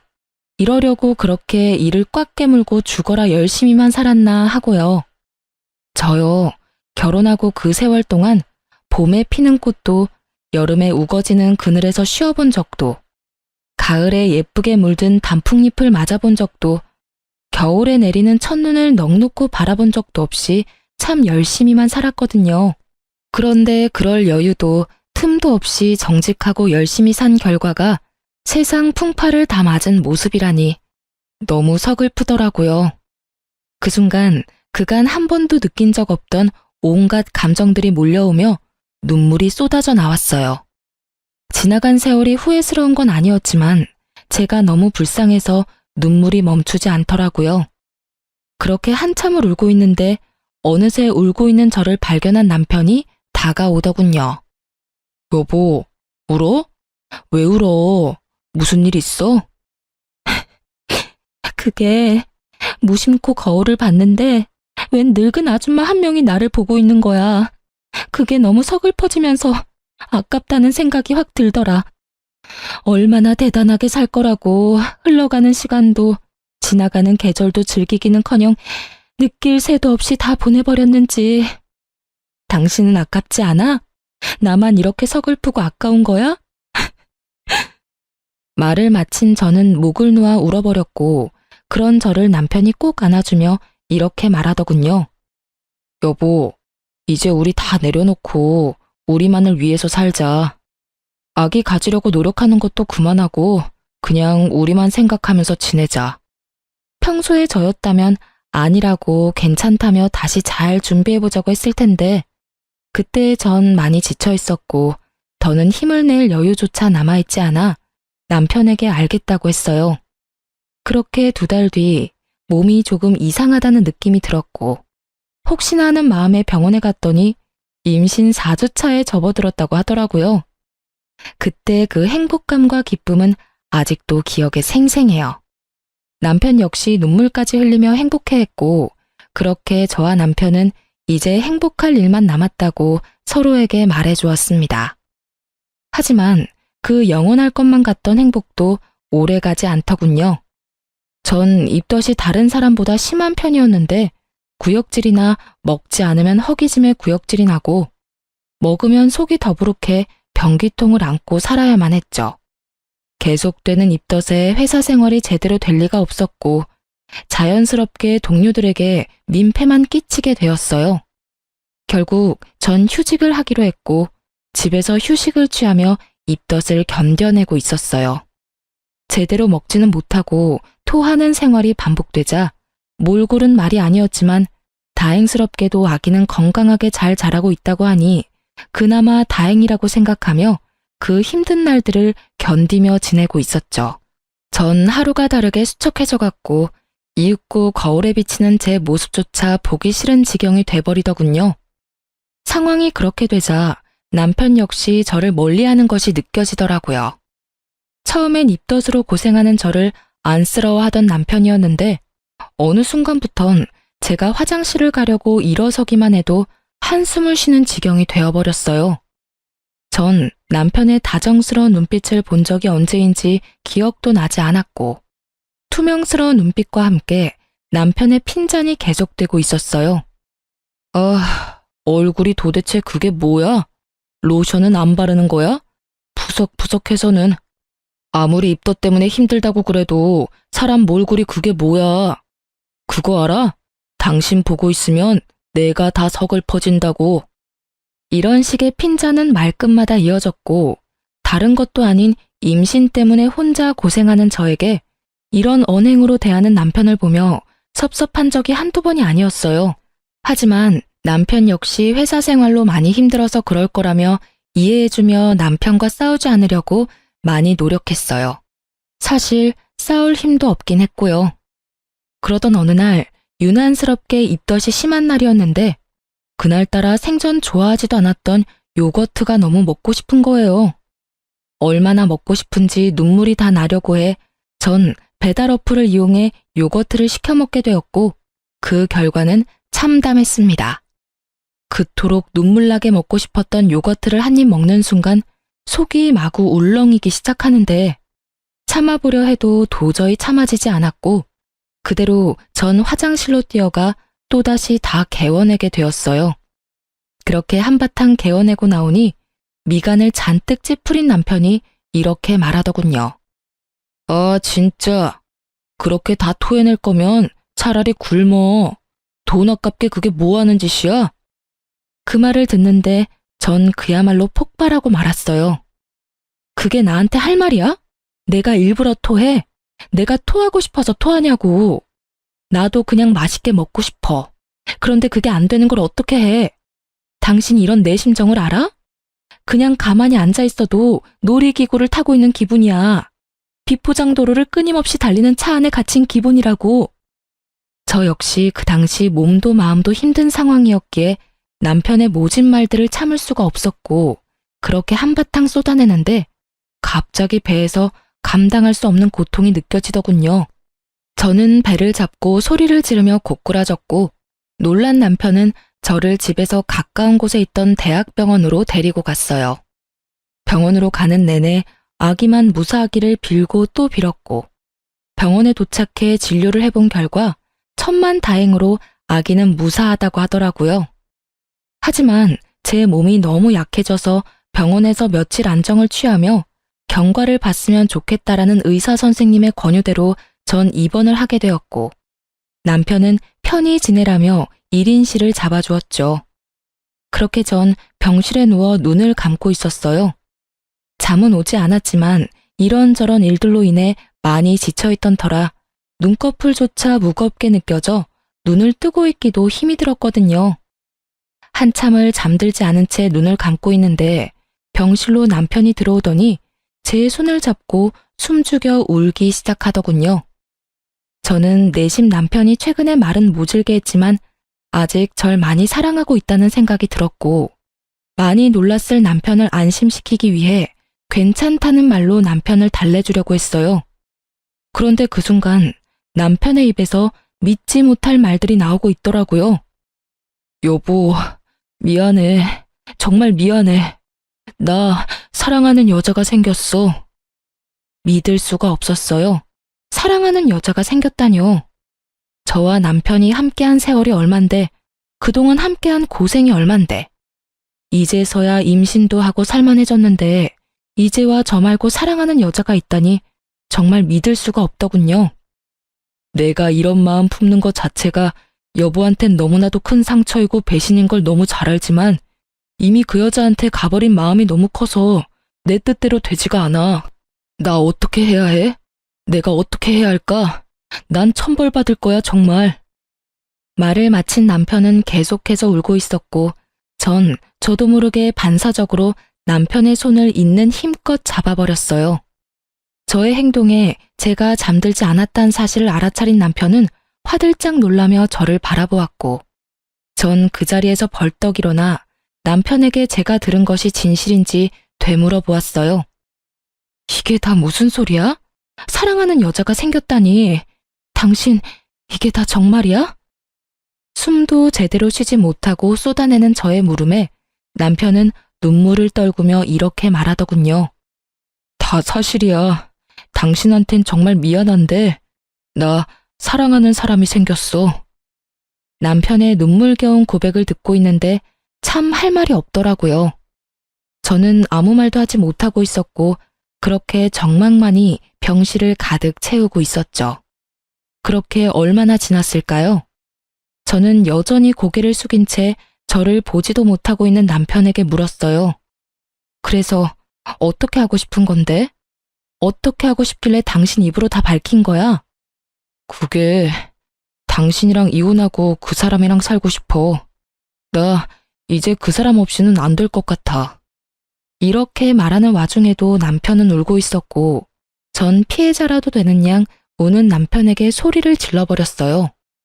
울지도 마. 난 지금 당신 우는 꼴도 역겨워서 죽을 것만 같으니까 울지도 말라고. 뭐? 그 사람 없이는 안 될 것 같다고? 지금 그런 말을 나한테 하면서 울고 싶어? 울고 싶은 사람이 누군데? 당신이 피해자라도 되는 것처럼 울긴 왜 울어? 결혼 생활 내내 저의 이런 모습을 본 적 없었던 남편은 깜짝 놀라 아무 말도 못하고 있더군요.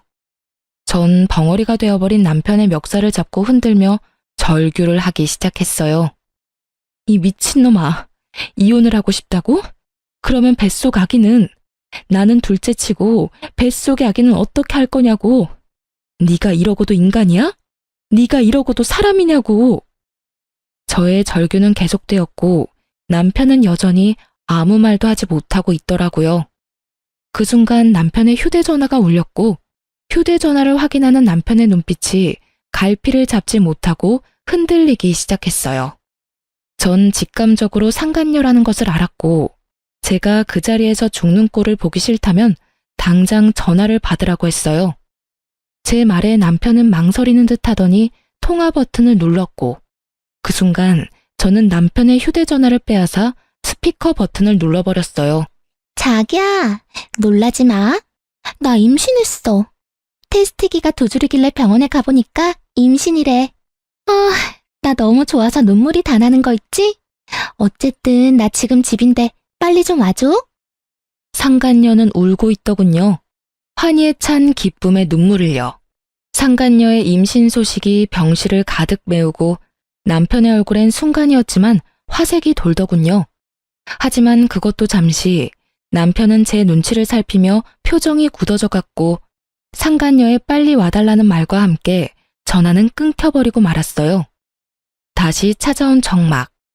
남편은 안절부절 못하며 제 눈치를 살피기 바쁘더니 조심스럽게 입을 떼더라고요. 여보, 나 잠시만 나갔다 올게. 진짜 아주 잠시면 돼. 조심스러운 말과는 달리 행동은 재빨랐고 빠르게 사라지는 남편의 뒷모습을 보며 전 그 자리에서 쓰러지고 말았습니다. 다시 정신을 차려 눈을 떴을 땐 혼자였고 제가 일어난 것을 확인한 간호사분이 담당 의사 선생님을 불러오시더군요. 산모님, 괜찮으세요? 정신이 드세요? 그 걱정스러운 눈빛과 물음들을 듣는 순간 눈물이 터져 나왔고 전 괜찮다는 말도 하지 못한 채 울어버렸습니다.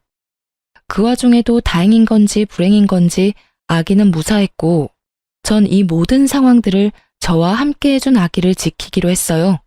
물론 저 혼자서요.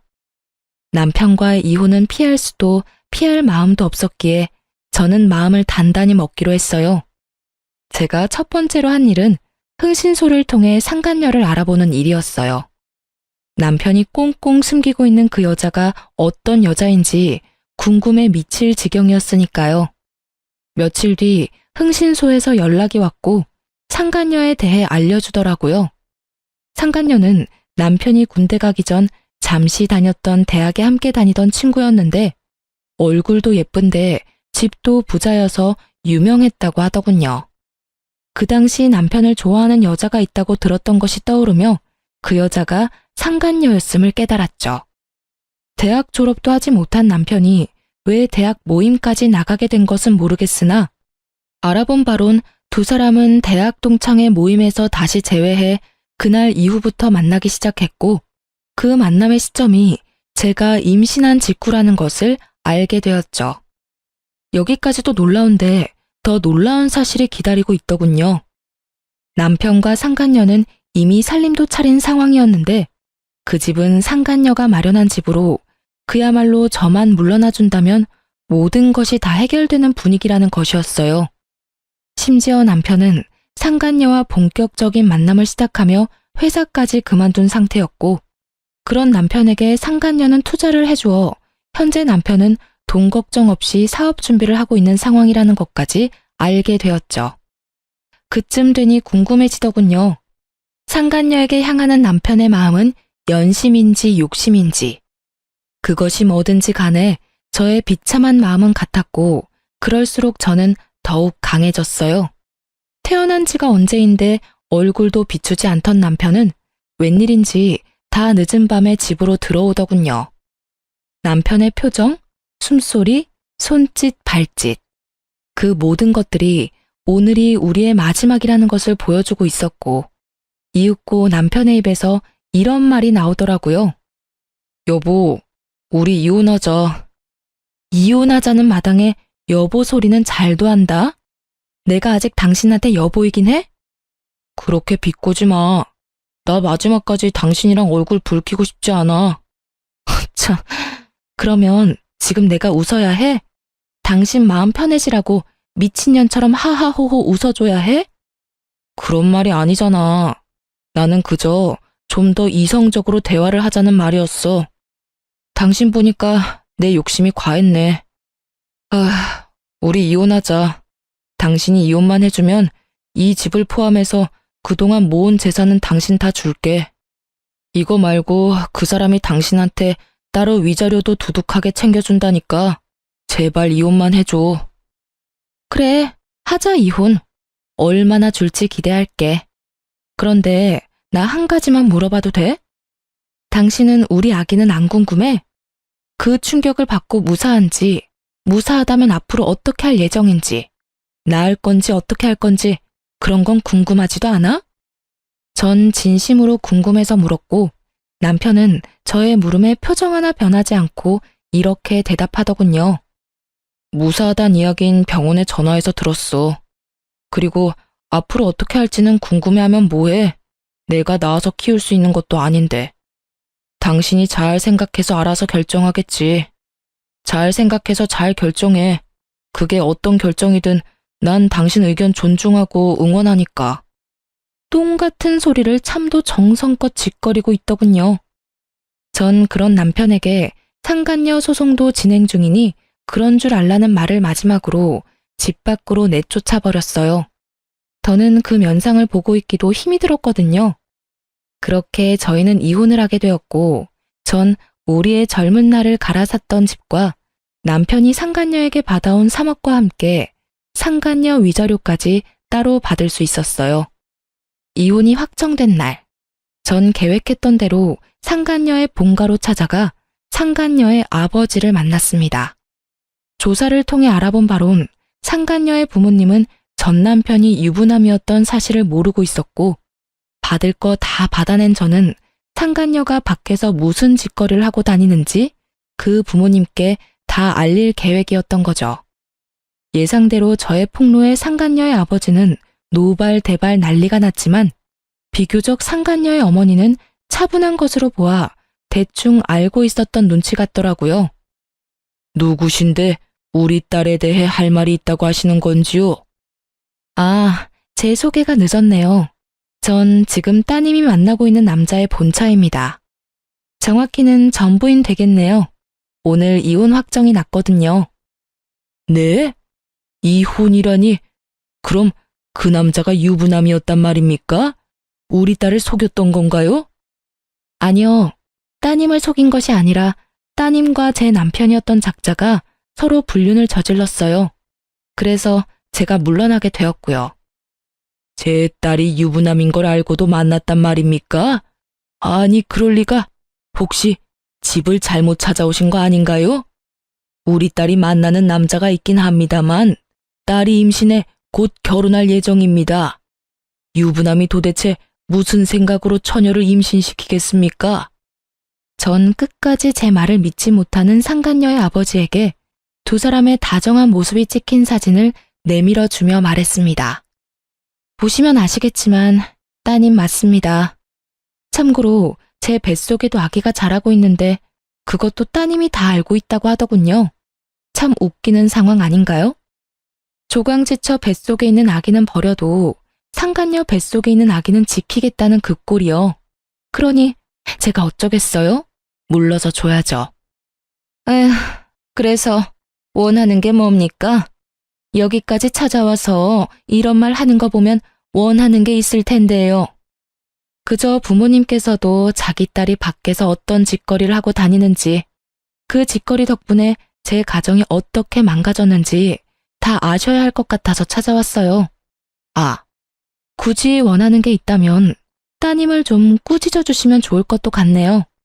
자기네들끼리야 하늘 아래 둘도 없는 사랑이네 뭐네 곱게들 포장하지만 엄연히 죄잖아요, 불륜이라는 게. 그러면 따님 교육 제대로 해주세요. 갑자기 찾아와서 죄송했습니다. 저는 그대로 집을 나왔고 제가 현관문을 나오는데 머리끝까지 화가 난 상간녀의 아버지가 상간녀의 어머니를 쥐잡듯 잡으며 당장 상간녀를 부르라고 고함을 치는 소리가 들려오더군요.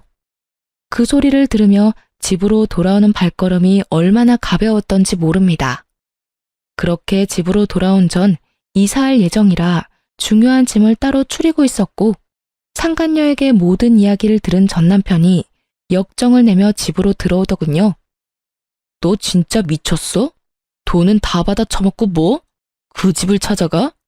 네가 제정신이야? 이딴 식으로 행동할 거였으면 돈은 왜 받아갔어? 돈은 돈이고 이건 다른 문제지. 그 부모들도 알아야 하지 않겠어? 하나뿐인 외동딸이 밖에서 무슨 짓거리를 하고 돌아다니는지. 그래야 자식 교육을 똑바로 하지. 그래도 이건 너무하잖아. 꼭 이렇게까지 해야 했어? 군말 없이 이혼해줬는데 이 정도도 하면 안 돼? 너 때문에 지금 그 사람 아빠한테 붙잡혀서 질질 끌려갔어. 어쩔 거야? 어쩌긴 뭘 어째. 눈물이라도 흘려줘? 그거 참 안 됐다고 위로라도 해줄까? 그런 걸 원하니? 진짜 너 하여튼 오늘 일 때문에 그 사람 뱃속에 있는 아기라도 잘못됐다간 가만 안 있을 테니 그런 줄 알아? 전 남편은 악에 바친 듯 이를 꽉 깨물며 저에게 말했고, 그런 전 남편의 모든 것이 어이가 없더군요. 그래서 전 어느새 꽤 나온 저의 배를 보여주며 이렇게 말했습니다. 이건 안 보여? 내 배는 안 보이냐고. 이 아기도 당신 아기야. 당신은 정말 이 아기는 보이지도 않는 거야?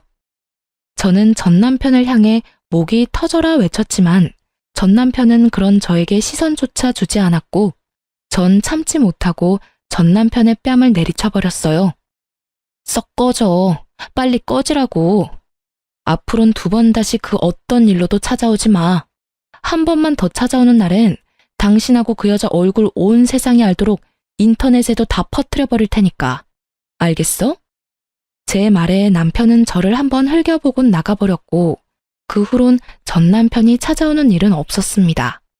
한바탕 소란이 지나간 후 기다리고 기다리던 이삿날 아침이 되었고, 제 소식을 어떻게 안 것인지 그간 연락을 끊고 살았던 엄마와 언니, 그리고 오빠까지 집으로 찾아왔더군요. 저를 본 엄마는 저의 등짝을 때리며 우셨고, 그런 엄마를 언니와 오빠는 말려주며 그저 저를 꼭 안아주었습니다. 이거 사, 이게 뭐야 도대체. 그러게 그렇게 말렸거늘. 고작 이런 꼴이나 당하려고, 이런 꼴이나 보이려고 가족들 다 버리고 나갔던 거야? 엄마, 그러지 마. 막내 임신 중이라잖아. 배 안 보여? 그래 엄마, 진정 좀 해. 몇 년 만에 보는 건데 애를 때리긴 왜 때려? 9년 만에 듣는 가족들의 목소리에 하염없이 눈물이 나더군요. 많은 감정이 섞인 눈물이었지만 가장 큰 감정은 당연히 미안함이었어요. 그렇게 가족 마음의 못을 박았으면 잘 살기라도 했어야 했는데 9년 만에 보인 꼴이 그런 꼴이라 죄송하고 미안하더라고요. 그렇게 한참을 울던 저희 가족은 감격스러운 재회는 잠시 미루고 이사를 서두르기로 했어요. 이삿짐 직원분들이 오셔서 저는 재회의 기쁨과 슬픔에 젖어 있을 틈이 없었거든요. 그렇게 부른 배를 부여잡고 바쁘게 움직이고 있는데 육설과 함께 전 시모가 저에게 다가오고 있더라고요. 야, 이 미친년아. 네가 내 아들 앞날을 망쳐놓고 무사할 줄 알았어?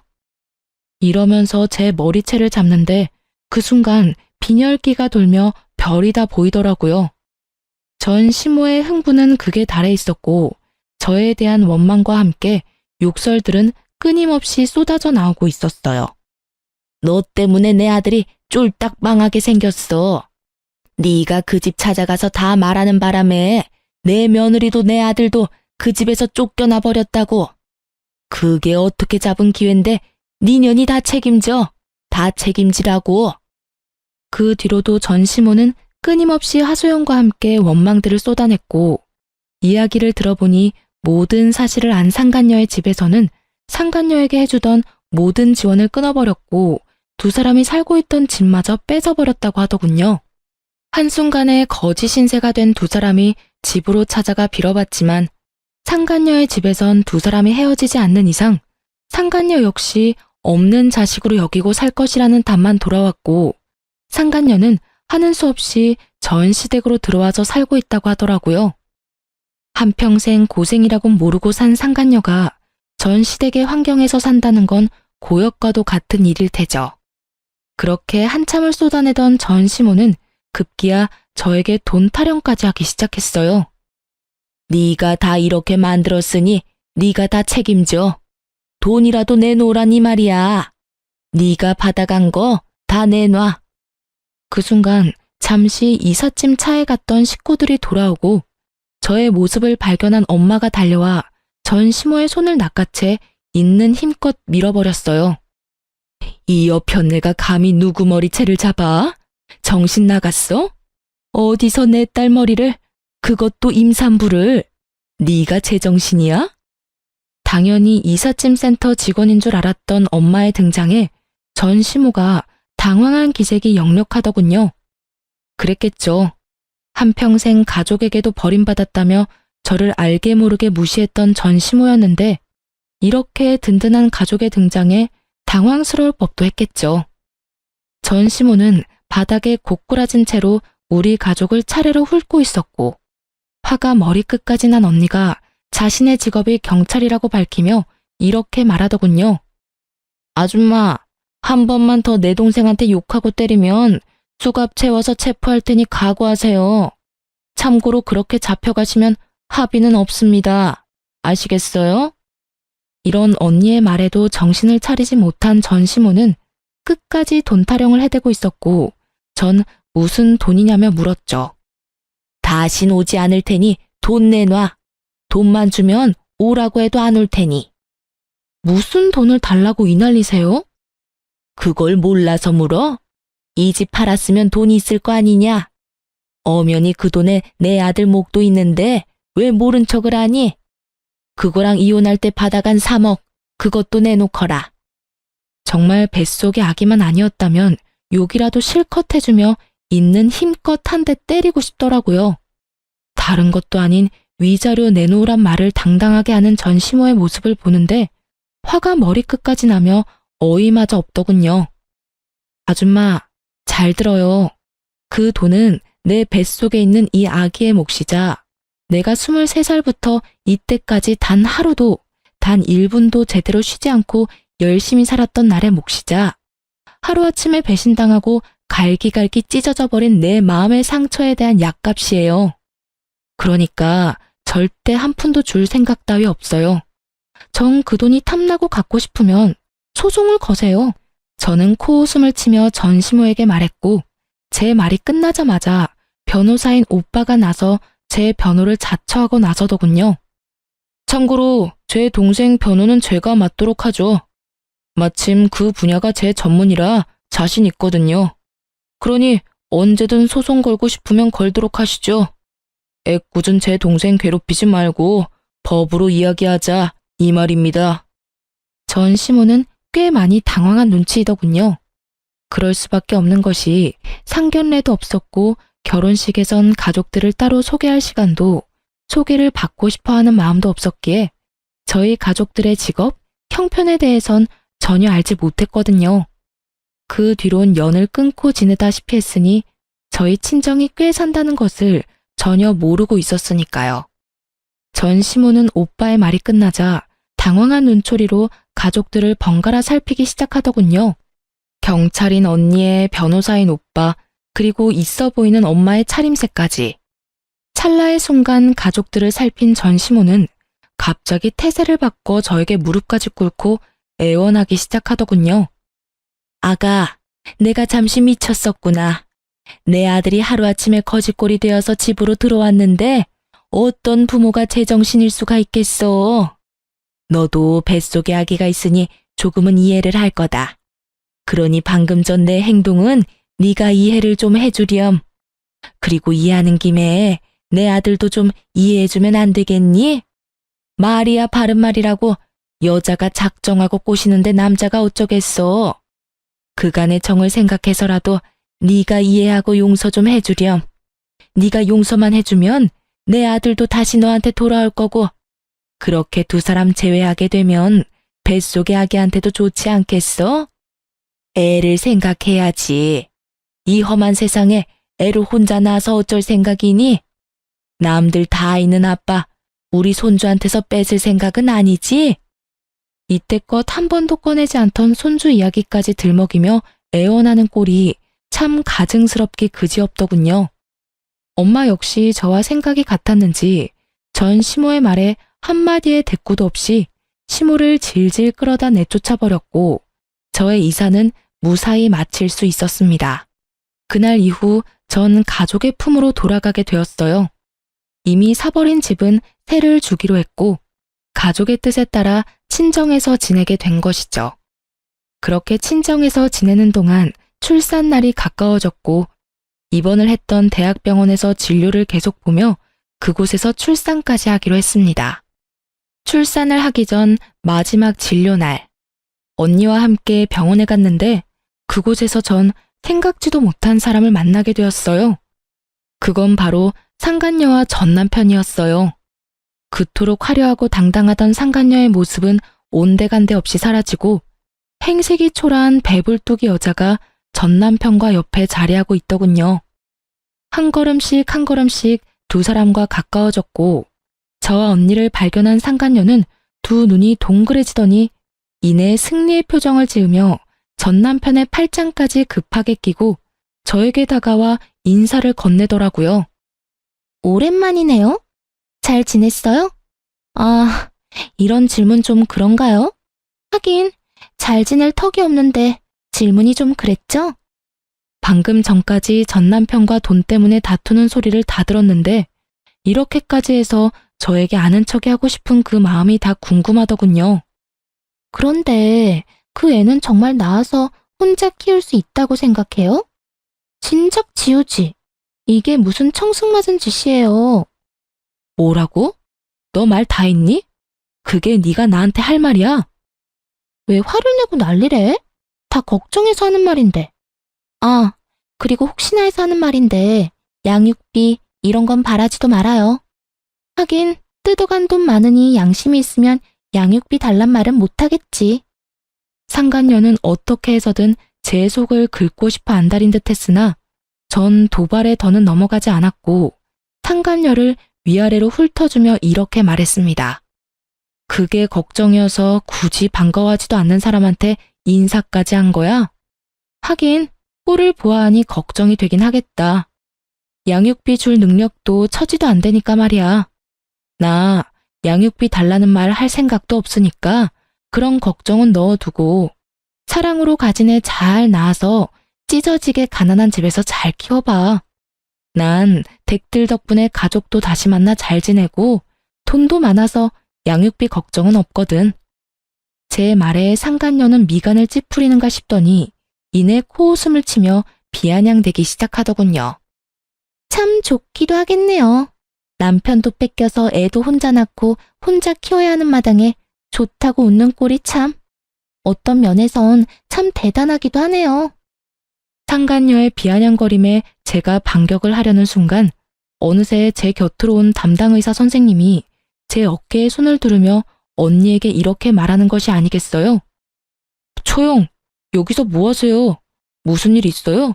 표정이 왜 이렇게 안 좋아요? 처영이라니.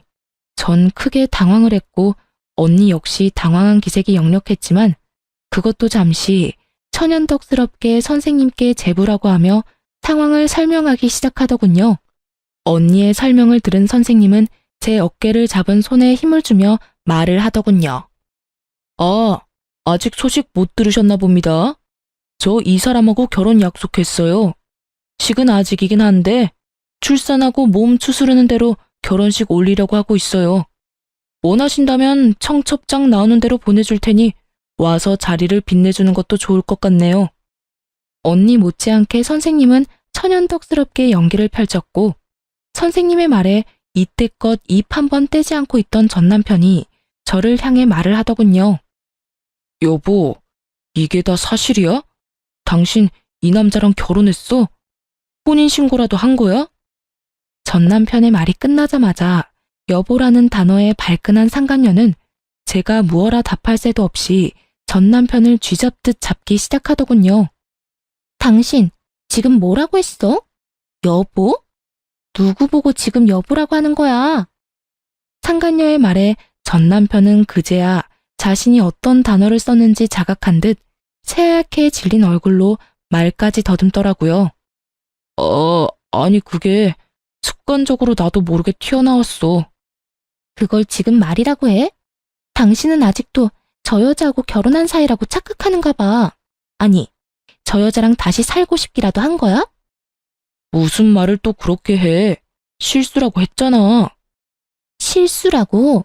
그래, 그건 실수라고 치자. 그런데 당신이 왜 저 여자가 결혼한 사실에 화를 내? 왜 간섭하냐고. 그건 나도 놀라서 그랬지. 당신 지금 너무 흥분했어. 진정 좀 하고 진료나 보러 가자. 예약 시간 다 됐어. 지금 내가 진료 보게 생겼어? 당신 같으면 이 기분에 진료가 보고 싶겠냐고. 내가 누구 때문에 이 모양 이 꼴로 살고 있는데, 내가 왜 이런 거지 꼴로 살고 있는데, 당신 하나 보고 다 버리고 와서 이렇게 사는 난 신경도 안 쓰면서 전부인이 재혼한 사실이 그렇게 신경 쓰여? 상간녀는 악을 쓰며 남편을 닥달했고 그런 상간녀의 말이 지긋지긋하다는 듯 전 남편은 짜증을 섞으며 답을 하더군요. 내가 당신한테 가족 버리고 나한테 와달라고 했어? 당신이 좋아서 다 버리고 나한테 와놓고 왜 또 그런 말을 하는 거야? 지겹지도 않아? 무슨 일만 일어났다 하면 이 모양 이 꼴 타령하는 거? 나야말로 누구 때문에 그 좋은 회사까지 그만두고 이 모양 이 꼴이 됐는데 다 당신이 투자해준다고 해서 이렇게 된 거잖아. 두 사람은 급기야 언성까지 높이며 싸우기 시작했고 그 광경을 지켜보던 선생님은 제 손을 진료실로 이끌며 이렇게 말했어요. 우린 이만 들어가요. 이런 난장판은 뱃속의 아기한테 좋지 않아요. 얼른요. 그렇게 선생님의 손에 이끌려 진료실 의자에 앉은 전 어리둥절했고 이내 간호사 선생님이 들어오셔 두 사람이 난동에 가까운 싸움을 하다 결국 병원에서 쫓겨났다고 하더군요. 그 만남을 마지막으로 전 다신 그 사람들을 만나기는커녕 소식조차 들을 수도 없었습니다. 그렇게 정말 전 남편과의 모든 것이 끝이 나고 전 무사히 출산했습니다. 출산 이후 전 제 소중한 보물을 안겨주신 선생님께 보백받게 되었어요. 사실 병원에 처음 와 전 남편의 외도 사실을 알게 되었을 때 걱정스러운 눈빛으로 절 위로해준 그 선생님이 저의 담당 선생님이었고 선생님의 말에 의하면 그날부터 제가 신경이 쓰였다고 하더군요. 처음엔 그저 제가 불쌍했다고 했어요. 불쌍해서 눈길이 더 가고 마음이 더 쓰였다고요. 그래서 진료를 볼 때도 더욱 신경을 써주었고 제가 배가 심하게 뭉쳐 병원에 갑자기 왔다는 연락이라도 받을 때면 그게 언제든 어디에 있든 병원으로 뛰어와 제 진료를 봐주셨다고 하더라고요. 그렇게 측은심에 제가 눈에 밟혔는데 그 측은심이 어느 날부턴 저를 지켜주고 싶고 제가 보고 싶어졌다며 저를 좋아하는 것 같다고 마음을 고백해 오더군요. 지금 당장 대답해달라는 건 아니에요. 지금 상황이 좋지 않다는 것도 알고 저한테 신경을 쓸 틈도 없다는 거 누구보다 잘 아니깐요. 그냥 제가 곁에서 맴돌 테니 그것만 막지 말아주세요. 그렇게만 해준다면 저는 언제까지고 기다릴 수 있어요. 그저 저를 지켜봐 주세요. 처음엔 그냥 아무런 대답도 하지 않고 무시했던 것 같아요. 전 남편에 대한 상처가 크기도 했지만 무엇보다 큰 이유는 염치가 없어서였어요. 애 딸린 이혼녀와 총각인 대학병원 의사 선생님이라니 거부할 염치조차도 없더군요. 하지만 선생님은 저를 포기하지 않았고 부담스럽지 않게 저의 곁을 지키면서 제 아들조차 사랑으로 품어주고 있더라고요. 그렇게 4년을 한결같이 저와 제 아들을 지켜준 선생님께 마음의 문을 열게 되었고 선생님은 저의 남자친구가 되었어요. 그리고 곧 저는 저와 아들을 세상 누구보다 사랑해주는 남자친구와 결혼을 할 예정이에요. 말이 씨가 된다고 하더니 전 남편과 상간녀 앞에서 저와 결혼한 사이라고 거짓말을 하던 모습이 엊그제 같은데 그 결혼이 현실이 되었지 뭐예요? 남자친구의 말론 그때 자신의 마음을 확신했다고 하더군요. 물론 예비 시댁에서도 저와 아들을 많이 아껴주세요. 처음 저의 이야기를 남자친구에게 들었을 땐 걱정이 많으셨다고 하시더군요. 아무래도 그럴 수밖에 없는 상황이긴 했죠. 온 정성을 다해 사랑으로 키운 아들이 어느 날 갑자기 사랑하는 여자가 생겼다고 해서 누구보다 기뻐하셨는데 그 여자가 이혼녀인 것도 모자라 갓난아기까지 있다고 하니까요. 어떻게든 설득을 해보려 했지만 남자친구는 흔들리지 않았고 일단 얼굴이나 보자 하는 마음으로 저를 만나러 나오셨다고 하셨어요. 그렇게 저를 처음 만난 날 저와 예비 시부모님은 많은 이야기를 나눴고 헤어지는 순간에 제 손을 잡아주시며 이렇게 말씀해 주시더군요. 사실 오늘 이 자리 나올 때까진 좋은 말로 설득해서 헤어지게 만들 생각이었어. 생각 있는 여자라면 헤어질 테니 말이야. 그럴 생각으로 나온 자리인데 막상 만나서 이야기 나눠보니 우리 애가 왜 그렇게 매달렸는지 알 것 같네. 앞으로 우리 아들이랑 잘 지내줘. 그렇게 잘 지내다가 우리 가족으로 와주면 더 좋고. 이렇게 말씀해 주시는데 얼마나 많이 울었는지 몰라요. 그 마음이 너무나도 감사하고 또 그 감사한 마음이 드는 것이 염치도 없어서요. 제가 자식을 키워보니 알겠더라고요. 그것이 얼마나 큰 결정이었는지. 그래서 저도 그런 마음을 저버리지 않게 열심히 노력해 보려고 합니다. 제가 사연 처음에 말씀드렸었죠? 누군가를 기다리며 사연을 쓰고 있다고. 그 기다리던 사람이 다름 아닌 남편과 제 아들입니다. 저를 여기에 앉혀두곤 장난감을 사러 간다고 나간 두 사람인데 이 긴 사연을 쓸 때까지 돌아오지 않고 있네요. 아마 모르긴 몰라도 장난감을 사러 간 두 사람은 장난감 가게를 살 태세로 쇼핑을 하고 있는 모양이에요. 가끔 이럴 때가 있어 제가 두 사람을 잡으러 간 적이 한두 번이 아니거든요. 전 이만 인사를 드리고 가봐야 할 것 같아요. 마지막으로 저의 지옥 같던 세월을 여기에 털어버렸으니 이제 저도 행복하게 새로운 인생을 살 수 있겠죠? 어쨌든 지금 두 남자의 과분한 사랑을 받으며 행복하게 잘 살고 있으니 여러분도 제 걱정보단 앞날에 대한 응원을 부탁드리며 전 이만 물러가 볼게요. 긴 이야기 들어주셔서 감사합니다.